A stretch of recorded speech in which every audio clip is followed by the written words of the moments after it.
今天媽媽生病，要留在家中休息，於是我和家人一起合力幫媽媽做家務。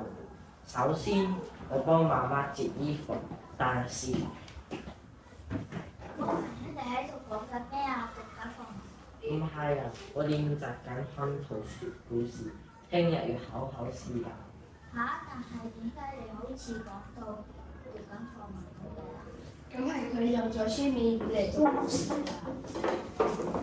平時作作文都係咁樣。其實口語同書面語係兩樣嘢嚟㗎。書面語係你寫作文或者做功課嗰陣用嘅，好似你頭先講，今天媽媽生病要留在家中休息，呢啲就係書面語啦。而口語咧就係我哋同其他人傾偈嗰陣時用嘅，例如今日媽媽病咗要留喺屋企入邊休息，就係口語啦。哦，原來書面語同口語差咁遠嘅，咁我考試用邊種啊？梗係用口語啦！如果你用書面語講會俾老師扣分㗎。不如我哋叫黃崇偉過嚟示範下，佢嘅中文好勁㗎。黃崇偉，係，有咩幫到你？我還係想你教我用口語嚟講故事。哦，好簡單啫。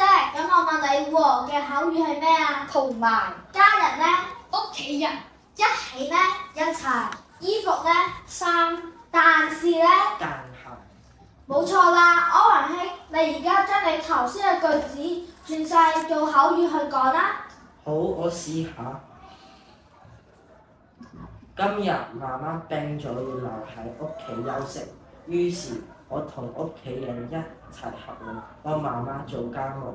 首先，我幫媽媽摺衫，但係